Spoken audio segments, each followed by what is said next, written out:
Kini ako, kini daw iya hapon na bed. Oh, di ba tsala kaya ang picture? Muna siya before.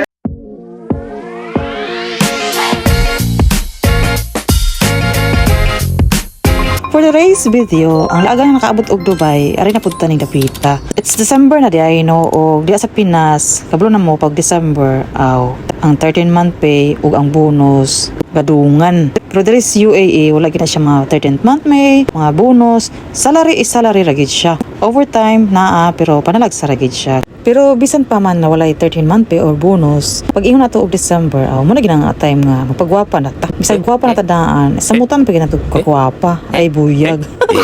Ambisyosa kayo no, pero ana gina siya. No? Pag December, muna ginang time nga magpa-relax ta or taga nato regalo nga atong self, no. Munang nakabot ini napita. Kaya amo rin yung iba na among special friend no nga magbiyahe going to Pinas o magbakasyon na siya. O kami nga mga friends, siyempre, supportive kaayo o uban-uban po niya. Para naman lang ba na nga mas try nato ni kung unsa man gyud ning salon dres UAE o karon for day ko nakaani diri no. It's my first time there to go in a salon. Kaya di mo ko hilig ang mga panggwapa, pangpamassage, pangpa-foot spa o pangpa-nail polish o unsa pa naa di sa salon oy kay no budget man gyud ko ba. Mo nang support na lang po na ako niya akong friend no kay kailangan din niya kay pag-uli siya Pinas. Kailangan pag-uli Pinas ay bongga ba kay December biya. There is Dubai UAE. Ang ilang salon dere is all package na siya na anatanan magpa-straight sa buhok, magpakulot, magpakulay or magpa-highlights ba diha, nail polish, foot spa, massage, pa-Moroccan bath, pwede po ka magpa-trim sa imong kilay, pwede po ka magpadagdag sa imong kilay, pwede po ka magpataas sa imong talukap na extension, dagdag or unsa pa na mapambuhaton di as mga pangbabae. Natanan ari nga salon. So no ni na mo adto pa kaslain para magpa-Moroccan bath, tapos lain na pod nga building or lain na pod nga shop para sa salon, sa mga buhok. Isa na gini siya. So all around na anay mo kinanglanon diri. Ang kwarta na lang gikulang mo gid na diha ang tinuod. O isa na ko ana sa wala diha.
Oh, diva, this is the final touch and the final look sa iyahang keratin plus highlights na ewan anong kulay basta mo na to yung ipahimo. O sa beside ani no nakita ni na siya amazing kaya pagkahimo ang kulot-kulot niya nga nakaunaw ko nga magpulot pud unta ko no kay always na lang ko pa straight.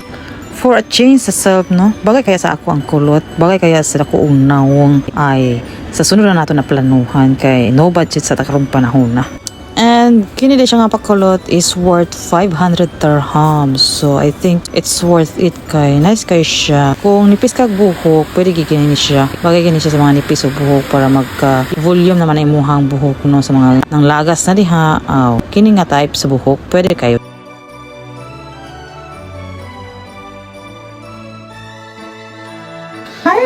Hi beautiful customer. Pili ka lang. Wow. Matutulog na mi diri. Matulog na daw mi diri. Dalawa man na dahil. Ang effect sa joke. Before, Kasi before and then after. Matulog na daw mi diri. Kini ako. Kini daw iya hapon na bed. Oh, di ba tsala kaya ang picture? Wala siya before. Wala siya before na massage. Before siya, wala na massage.